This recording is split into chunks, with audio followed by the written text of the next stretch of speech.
Welcome back to the Ozone Football Podcast, this special Michigan Week edition. Today we will be joined by a special guest, someone who beat Michigan 4 times, That's which is 4 more times than you or I have beat Michigan. But it's gotten pretty common of late. Yeah, it is, so maybe it's not that impressive, actually. But before we get to that, we'll talk a little bit about this game. This past weekend, as always, Rob Ogden, joined by Tony Gerdeman here. Ohio State's coming off a 42-14 Senior Day win over Indiana on Saturday. Second straight week, weather conditions seem to have a little bit of effect on the game. Buckeyes are forced to kind of rely on the running game. Yeah. Carlos Hyde rushes for 117 yards on 18 carries. Gets the 53 yards he needed to become Urban Meyer's first 1,000-yard running back. I think he did that, midway through the second quarter or so? Yeah, it was pretty early on. Yeah, he hit it right on the dot at 1,000. Yeah. What can you say about Carlos Hyde? 1,000 yards.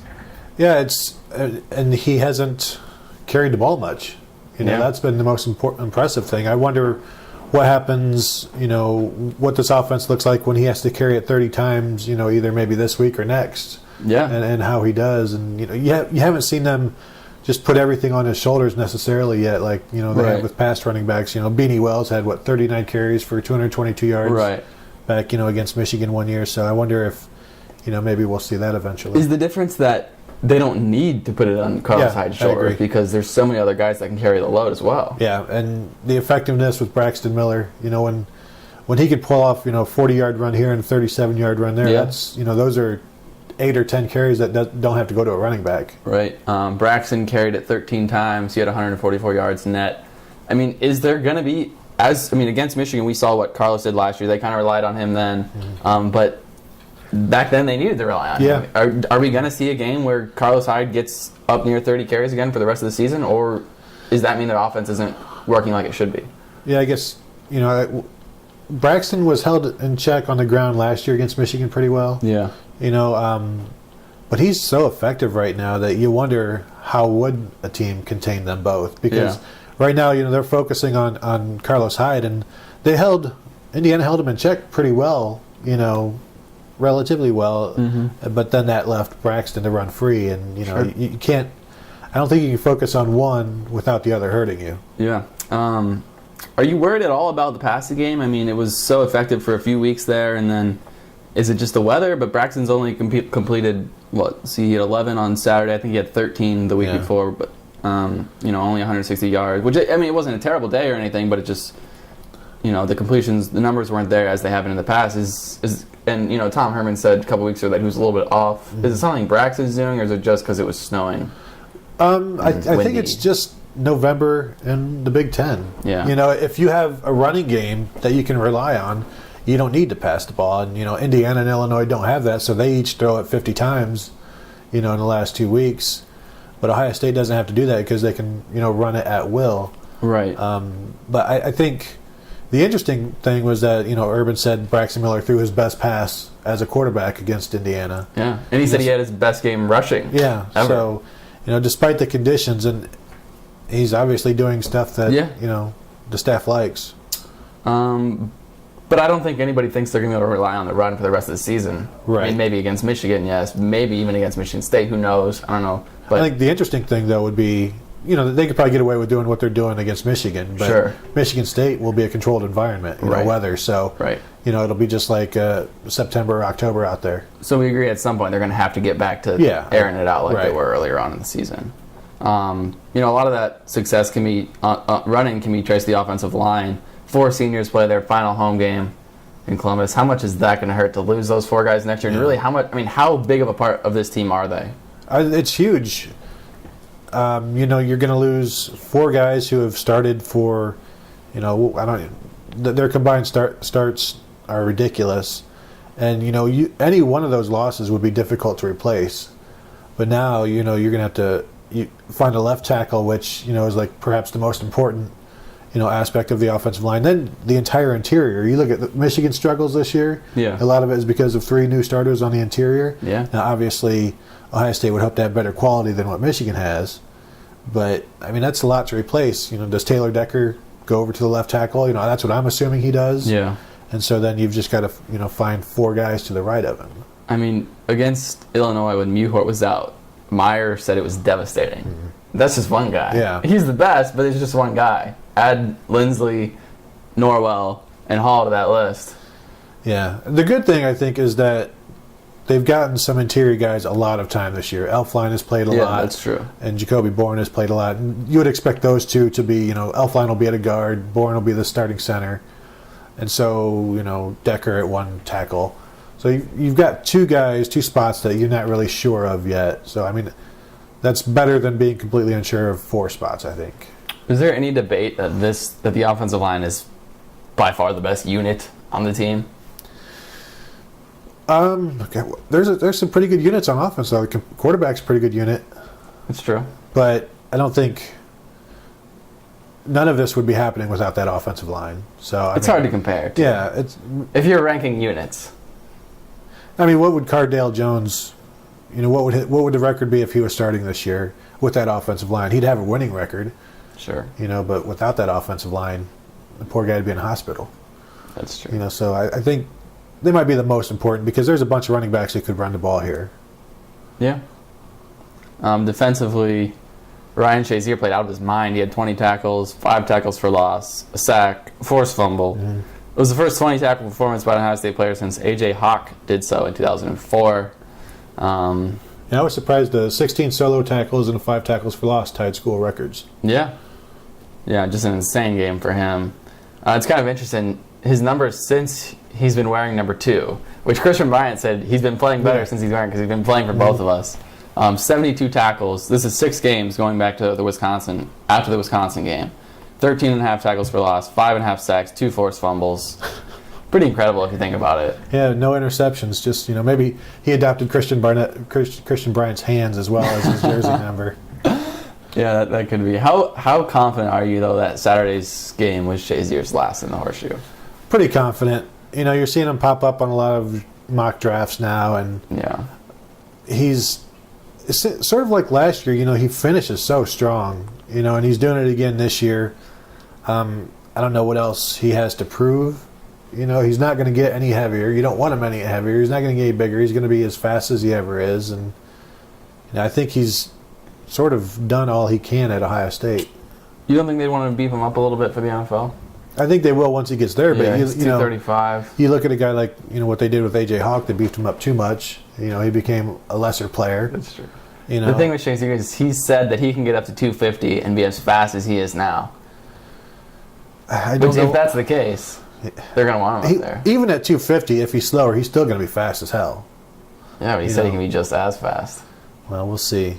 Yeah. But he has been his fastest when he's at his heaviest, though, at Ohio State. He's just never been that heavy. Yeah, his fastest 40 time. Was that like 235 or something, right? I think it might have been higher. Really? And that was like 439, he said, or something of that nature. So, Yeah, I'm pretty confident that he'll be gone next year.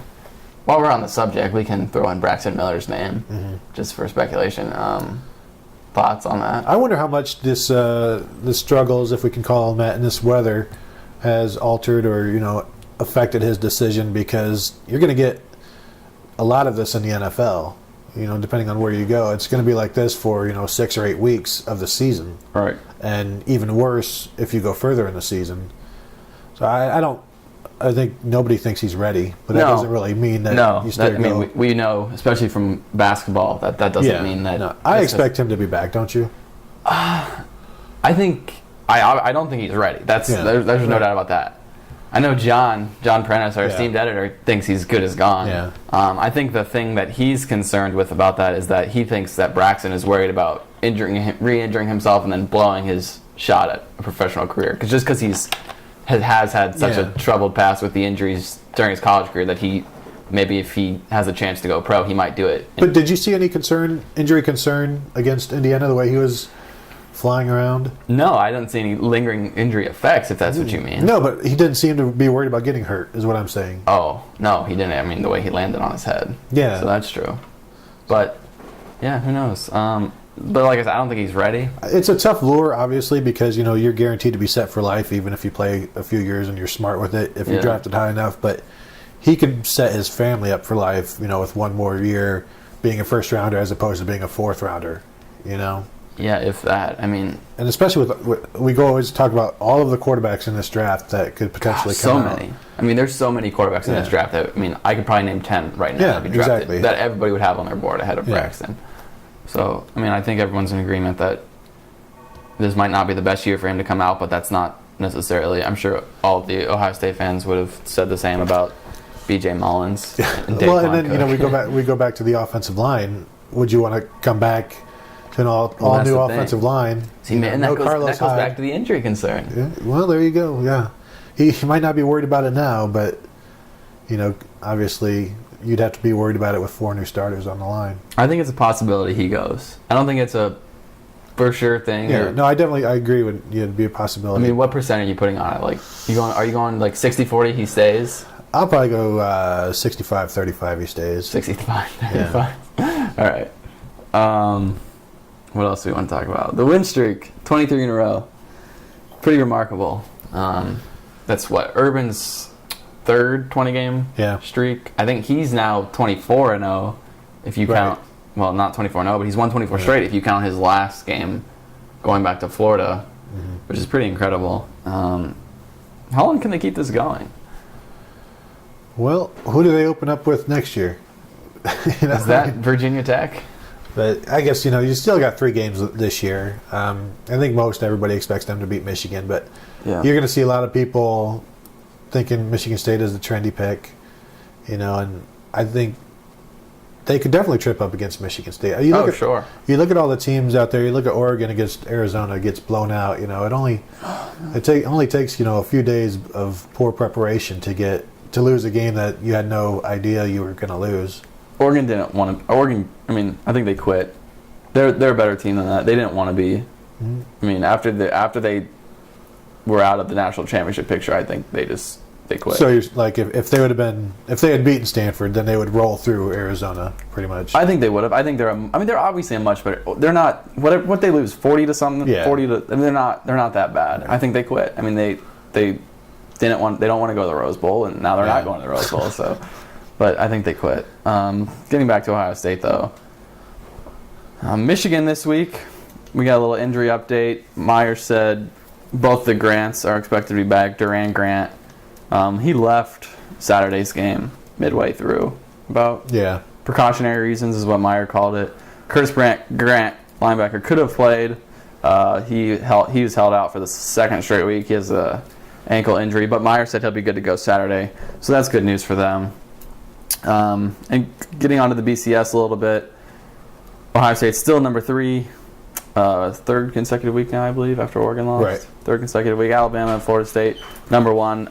Baylor's no longer a threat because they lost, even though Gerd said they were going to win by, what'd you have them up by, like 17 points? Yeah, I think I said like 59-42. I was close. I mean, it was a blowout like I predicted. You did predict a blowout, so we'll give you that. But Baylor no longer a threat. Now it's Auburn and Missouri. Are those real threats? Yeah, I think so. I mean, Auburn, anytime you play a rivalry game at home, I think you have a shot. And I think Alabama didn't look all that impressive against Mississippi State, did they? No, they did not.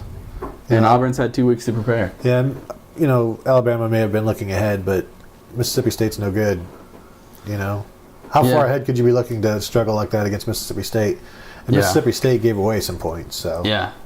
But, everyone was talking about whether Baylor would pass Ohio State. They were only, 0.0013 behind. And I kind of wanted Baylor to win just to see if they would pass Ohio State because everyone was debating about it. We got to see if Jerry Palm was right or not. Yeah, right, because he won it. Yeah. But I would have liked, we talked about, I wanted to see then if Ohio State would have re-jumped them just to see. Yeah, it would have been interesting, but, now we'll never know. What a shame. But the lead on Auburn is a little more comfortable than the lead was on Baylor. Ohio State also gained a little bit on Florida State, and Florida State gained a little bit on Alabama. But I don't think that's going to shuffle up at all. I mean, there's going to need to be a lot of politicking and a lot of people coming around for Ohio State to bypass Florida State. Yeah, it's all hypothetical now. But if Auburn did beat Alabama and went on to the SEC championship game and won, is there a case for them over Ohio State? No. I don't think so either. But people will make it. I think once you lose your right to, argue other teams have to lose for you to be involved, for you to get in an argument. And right now there are two teams who haven't, so they win the argument. Yeah. It'll be interesting if that happens. Honestly, I don't think it's going to happen. I hope we get a game out of them, though. We'll see. Yeah. I can see Alabama rolling them, though. I don't know. What do you think? I just don't think Auburn will be able to run wide like they like. They'll have to run it up inside and get some play actions. But Gus Malzahn, he always has something. Yeah. So he'll have something that will give Alabama fits. It's just, will they be able to do it for 4 quarters, or will it just be 2 quarters? So the official stance of the Ozone podcast is that if Auburn beats Alabama, they will not jump Ohio State. Correct. So we're going to stand by that. Yeah, I think so. Yeah. Unless somebody loses, it's going to finish Alabama, Florida State, Ohio State. Yeah. So you can take that to the bank, everybody, because the Ozone podcast told you to. And we don't lie. Yeah. Let's see. What else do we need to talk about? Oh, well, this isn't about the BCS, but we would be remiss if we did not mention Florida's loss to Georgia Southern on Saturday. Oh, man. Do you have anything to say about that, or are there no words? Well, there are more words than passes completed by Georgia Southern, which they were 0 for 3 passing. What did they run for? Over 400 yards? It was over 400 yards. That's ridiculous on so many levels. That Florida could be this bad, and Georgia Southern came in at 6-4, so it's not like they're a great FCS team. No, and the other thing that blows my mind when there's a big upset, what's your first thought? Well, the favorite team must have turned the ball over a bunch of times. Florida didn't turn the ball over once. Georgia Southern turned it over twice. They're just really, really awful. You have to be really, really bad, but they get top classes every year, so they're just totally, I don't know. They're poorly terrible. coached. My next thought would be, well, maybe Florida State just had a bunch of Florida just had a bunch of really dumb penalties. No, they had 2 penalties for 20 yards. So what? Are they just? They're just that bad? I guess if you don't play that bad and you still lose to Georgia Southern, you must be really terrible. You played a good game. You held them without a single pass. You didn't commit a turnover.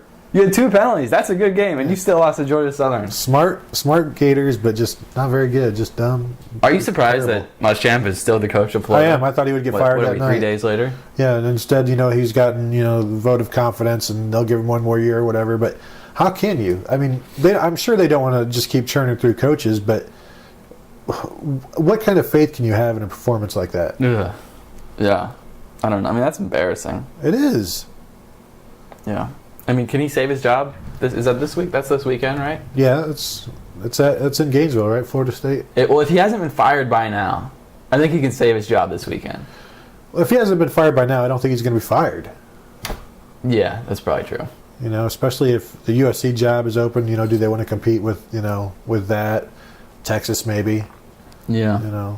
But if somehow Florida could pull off a miracle and beat Florida State. This is actually a bad thing that Florida is this bad for Ohio State, because they almost desperately need Florida to beat Florida State. Yeah, but there's funny. Buckeye fans love to see Florida struggle, but now it's like killing them. Yeah, because now Florida won't beat Florida State. There's no chance. Is there any chance? I don't think so, because where is Florida going to score enough points? Like I think we maybe talked about in the past, Florida State could score 17 and win by 10. Yeah. So it'll be an ugly one for sure. Anything else you want to say about the BCS before we move on? No, I'm good. Let's go. All right. Michigan, finally, the one we've all been waiting for. Is this quite like the game of the century, or is this like the game of the year, game of the day, game of the game? The game of the. Because what is it like? Game of the.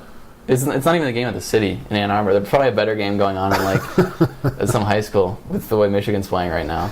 There's probably a more talented team somewhere around there. Who's Michigan State playing? Minnesota. I think so. Let's see. What chance does Michigan have at knocking off Ohio State and ending the 23-game win streak and the perfect season? I think every way you look at this, Ohio State is favored in all aspects. But the one equalizer is crazy things happening during rivalry games. Right. And I think it would take turnovers, and Ohio State has turned it over before. They did it, in the Rich Rod era when, they had vastly superior teams, but they'd turn it over early. It wouldn't matter. But I think it comes down to turnovers, because Michigan with a short field, like they had against Iowa, they didn't have to travel too much in that first half, and they got some points on the board before they got shut down. If you don't turn it over, I don't know how Michigan is going to win this game. Yeah. Speaking of our friends at Georgia Southern, could Ohio State win this game without completing a pass? That would be, Michigan's pretty good run defense, but they haven't faced anybody like Ohio State. Right. Might keep it close if they do that. Might make it more interesting. I think they could do it. Could they threaten to pass? Can you do like a drop back, quarterback draw, and maybe, Will we see Kenny Guyton in this game? Will we see Jazzy? the personnel of Kenny Guyton at quarterback. And we won't see Jazzy wide? Because we saw it last week. So just so Michigan would have to work on it, and then they won't show it. Yeah. I don't think Kenny Guyton will play.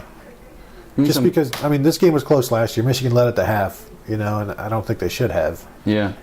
So it's just funny things happen with Michigan, Ohio State. Yeah, I just can't see it happening. I can't see it happening on Saturday. Michigan is too bad. Ohio State is too good. I don't care. I'm not throwing out the records. I am not throwing out the records. This is going to be ugly, and that's my thoughts. Yeah. You think Ohio State's offense is sort of has gotten a little more predictable? Even the players have talked about how they're getting more. Defenses are keying on them more, and they sort of know what they're doing. So, do you think that does Tom Herman need to change anything up, or can they just do what they're doing? They can just do what they're doing. Yeah. Michigan is not good enough. What are they? They're 3-4 in the Big Ten. They're losers of 3 of their last 4. They beat Northwestern in 3 overtimes 2 weeks ago. They're not good enough. They're not going to give Ohio State a game. Okay. You say that, but it's just stranger things have happened. What's the line? What's the line? Is it 12.5 or is it 12? Take it to the bank. It's easy. They'll cover easily. Ohio State will. And we talked about this the other day, but if the name Michigan wasn't on this game, and if it was Purdue or Minnesota, what would the line be? Yeah, it'd be 17. Yeah. More. Right. This Michigan team is not one of the better teams, not one of the top 6 teams in the Big Ten. Do you think? It's the 5th place team in the Legends division, so there's a reason for that. Yeah, like I said, they should not be able to win. They should not. They have no advantages in this game. Even the home field isn't an advantage because Buckeye fans will be louder than Michigan fans. Yeah, I know crazy stuff happens in this rivalry, but crazy stuff happens when you have 2 competent teams. Yeah, I'll agree with you there, but I won't go as far as you. All right, what are you picking? I'm going to take the Buckeyes. I don't know about a score yet. Maybe like a 34 to. Are they going to cover? 12.5? Is that what you said? Yeah, I don't know about that one. So you're taking the points and they should. Obviously, blue. They should cover. It should be a 3-touchdown win. Good. I don't want to say should. You got the mic. You got to make a prediction. How about like a 35-14? See, no, I can't do that. You got to make a good math. 35 minus 14. That's 21. I can't. The 1. I don't know yet. I don't know. All right. Well, Gerd's not going to make a prediction. I'm telling you right now, Ohio State will cover the 12.5 point spread. We got to wrap this up though, because we got an interview to get to, and we got to listen to Brady Hoke. So, anything else you want to add about that? No, I'm done. All right. Now our definitive interview. Right. With Kirk Barton. All right. All right. We're joined now by Kirk Barton, former Ohio State offensive lineman. He's going to talk a little Michigan with us. He beat the Wolverines 4 times between 2004 and 2007. Thanks for joining us, Kirk. How are you doing today? Good. How are you guys doing? We're doing good. First of all, we want to talk to you just a little bit about the team up north, like we were saying. You were on some teams that were really successful against them. Just first of all, how did you guys prepare for those games? In the days leading up, both mentally and physically, was it different than other weeks? Just because you were so successful against them, was it the same schedule or was it something different? Our practice schedule is pretty similar, but you always perhaps are getting sensitive a little bit for a game like this because you know how important it is for your career, for really for your season. So this is the one game on the docket. If you lose it, it kind of wrecks the whole season. So you know how important it is, and you know that they're going to bring their best game. And they feel the same way. Yeah, definitely. Is there any like single thing that you can point at that maybe one of the factors into why you guys were so successful against them? Yeah, I think really from that our good players and great players play at a higher level, than any other players. Like when I was fortunate. I had Troy in 04, 05, and 06, and he was unbelievable in those 3 games. He really, in terms of like a 3-game performance, I can't imagine a Fort playing better against good Michigan teams. He really, in 05, he basically, brought us back. I want to say we were down like 12, like 7 minutes ago, and Troy brought us all the way back. It was unbelievable. And, it's awesome, guys. Like, Anthony Gonzalez made huge plays. Antonio Holmes did. Our defense always played great. Like, our guys all raised their level to beat Michigan. That's why we're so successful. Yeah, and that game you mentioned was one of the ones up there. How much different is it playing that game up there? Is it a lot tougher, or is it kind of you block out the crowd and it's just, once you're on the field, it's just game on? I mean, it's not that much tougher. I honestly like playing up there because, their crowd's they're the line received from across. They're not real vicious, and they're, just checking their stock reports during the game. It's okay, most of the games, they don't get real loud. And it's fun to win up there. Honestly, I've said to people that it's fun winning there than the horseshoe because, it's sort of the last game of the year we get to wreck their senior day. And that's something that's really fun to do. Well, that's what I wanted to ask. Which win was your favorite? You got 2006, which led to a national championship, but 2007, you ruined, a bunch of seniors. Jake Long and all those guys came back just to beat Ohio State, and you guys sent them home with a loss. I mean, which of the 4 wins was your favorite?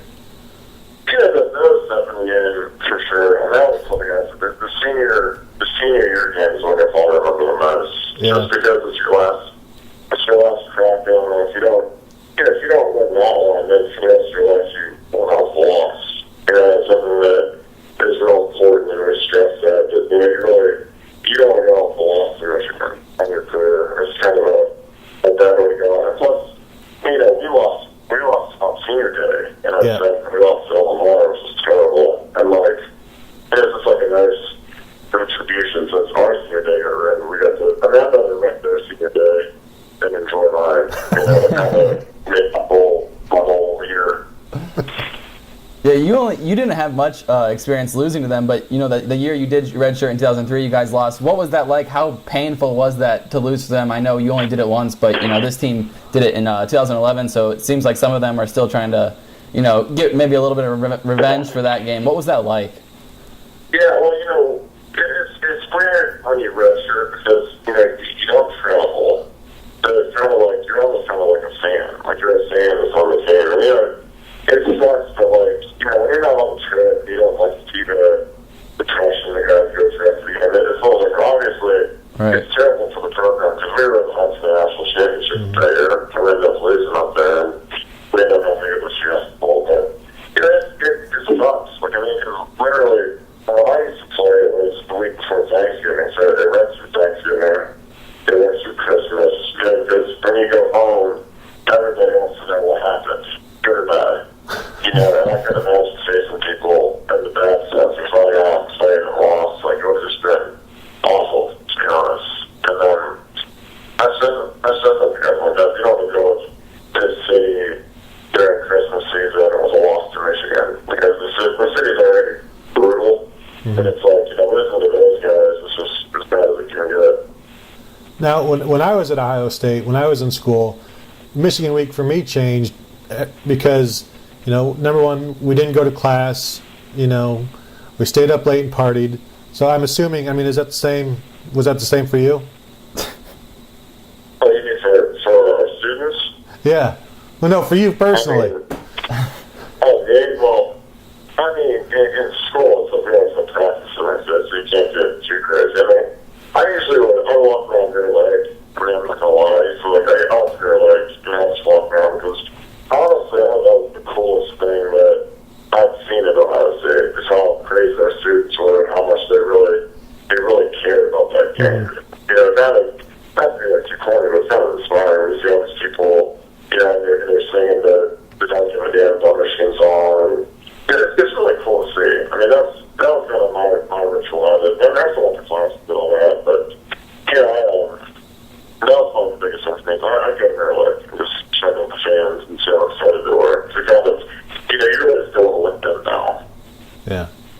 You played in 4 of those games. You mentioned the other one where you redshirted. What would be maybe your biggest piece of advice to a freshman or somebody who's never played in the game, somebody maybe from out of state who hasn't really experienced the rivalry? What advice would you give them going into their first game? Don't lose. I mean, yeah, it's an intense game. I mean, I was fortunate because in the our first draw against Michigan in 04, we, turned the result from a bomb. So that kind of alleviated some of the pressure because we were probably like 10-point underdogs in the corner. We weren't a very good team. We were competing to go down the bowl, and they were going to the Rose Bowl. So I mean, they probably by definition had a better team. But it's the thing. I told the guys this year, I'm like, look, I mean, in 04, nobody took this sort of game. Everyone else, we did like 37-21, like softly, because we had guys make plays. And yeah, the biggest thing is as far as staying in rituals, like whatever you can follow, just do that, but just focus on the moment, because it's not a real level building. Yeah. And, based on how their fans treat you, you'll be plenty of sense, because their fans, they're not below fans, but most of their plenty of sense to do in pregame. And plus, you can't stand there. You can't do training this year coming out of the plan anyway, so those kinds of things are just enough intensity to play the game well.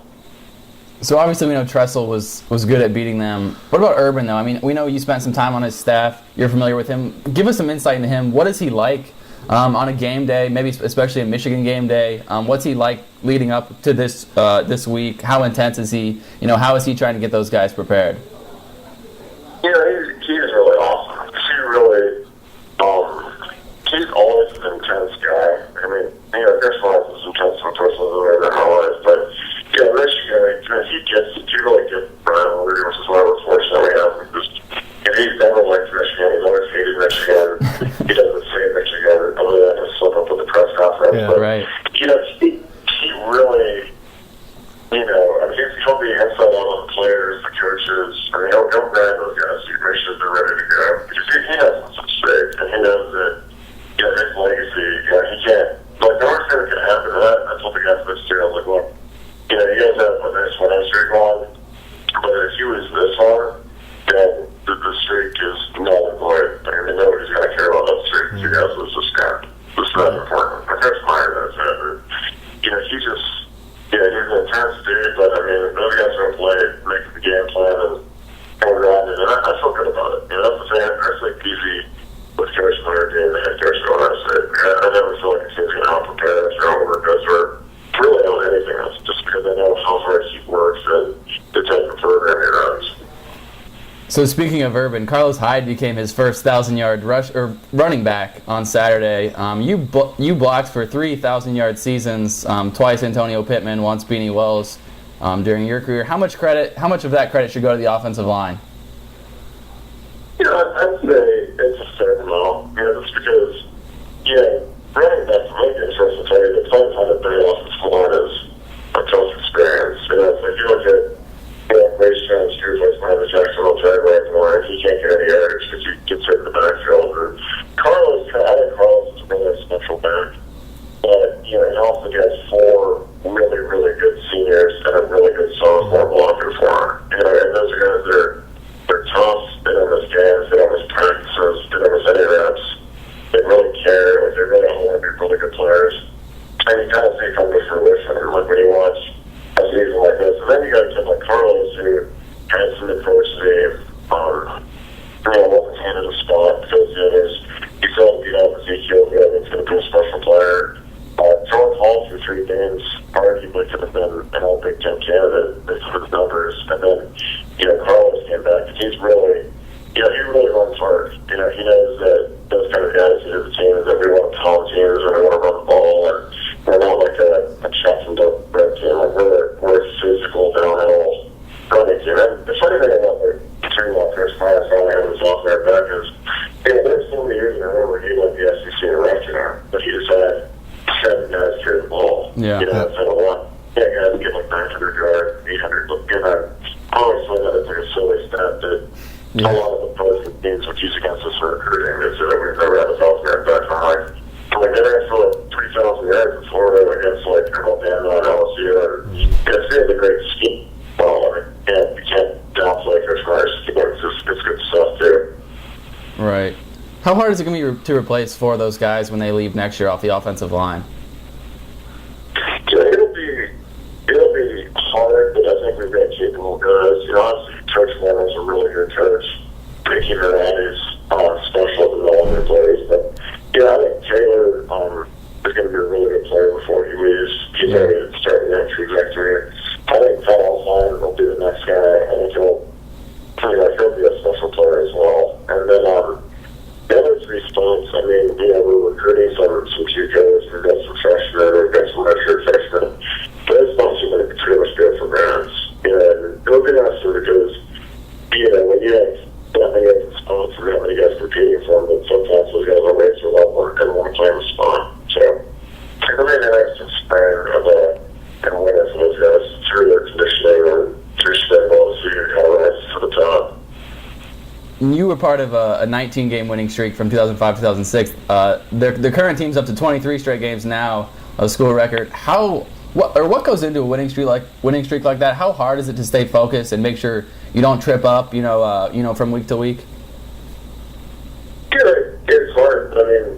The best thing you can do is just break it down into 1-game seasons. And look ahead. So a lot of teams, like when you see some of these outfits and girls of ours, teams get caught looking ahead, or coaches aren't focused, or players aren't focused. And the thing about Coach Myers, he's going to keep everybody tuned in and focused, because that's how it is. Like, we never look ahead. We always focus on the opponent. And we take it one game at a time. And that's why he's had so many. I think this is his third 20-game winning streak. Yeah. That's just unbelievable. That doesn't happen in college football with 85 scholarships. Like, that just doesn't happen. So, his method is really, really good. And I think that's the biggest thing is, like, you have to really help them on it. Like, you don't look at the next year at the Michigan State or whether you're going to the Rose Bowl or the national championship game. Like, you really have to focus everything on it. Right. Getting back to the Michigan game, Gerd, I want to ask you, what would Michigan have to do to win this game? Obviously, they'd have to play like they did earlier in the season. I feel like they're balanced strong on the offensive line, which is hard. It kind of was in 2004. We were really young, and we had some games where we played better D-lines that really thrown with us. So it wasn't pretty. Like I say, where I think that's what they're doing. Get that in the senior all the time. We're going to have a lot of freshmen, sophomores for the rest of their positions. So, it's a thing for those guys have to play at a higher level because our defensive fronts play really well right now. Between Jerry Bussett, Matt Michael Bennett, Dolphins when he gets in there, like those guys are playing at that level. The Michigan front five on offense is going to have to play at a really high level to make this game a game. So, what's your prediction?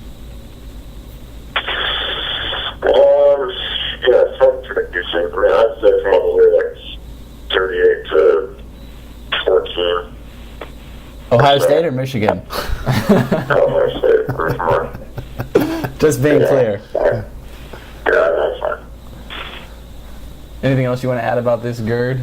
No, I'm good. I got my answer that I wanted. It was 2007, Kirk Barton's favorite Michigan win. Yeah. Before. Oh, go ahead, Gerd.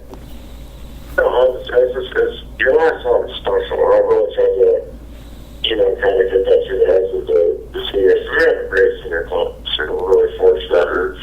It'd be a shame for, anything to happen to what they've done to this program. And it all comes out of them winning on Saturday. And it's your last one. That's the one you can't lose. There's no way it can happen. Right. Before we let you go, Kirk, I just have one off-topic question for you, because Gerd and I have this dispute going. How do you feel about the movie Space Jam? Yeah, Space Jam. Have you seen it? I wish Michael Jordan's agent for that. She worked for like 3 hours and made $20 million on the CGI stuff. It's okay. I used to play the PlayStation game. I actually made Torque better than all the monsters, which I thought was hilarious because the monsters were like 15 feet tall. But it was okay. Bill Murray was in it. Right. See, I've never seen it, and I don't care to see it. But it's pretty good. Gerd has never seen Space Jam, and I love it, so it's a dispute we have going. It's not bad. I mean, I think I had a decent soundtrack when I was in like 7th grade. All right, buddy. Well, thanks so much for joining us. Will you be at the game this weekend, or if not, where are you watching it from? I'm going to be at my house in the Warrens with probably a few frosted beverages. I can't wait. All right, sounds good. Thanks again. Thanks, Hopefully man. we'll talk to you again soon. Absolutely. Take care, guys. All right, you too. Bye. So there you have it. Kirk Barton loves spoiling Michigan Senior Day and also loves Space Jam. No, he said he was okay I with think he it. said he liked it. No, that's not true at all. Thanks so- Nobody could actually love that thing. Gosh, one of these days, Kirk. Thanks so much to Kirk for joining us. We'll be back next week to recap this one and preview a Big Ten championship game. Till then, peace out. Have a good day.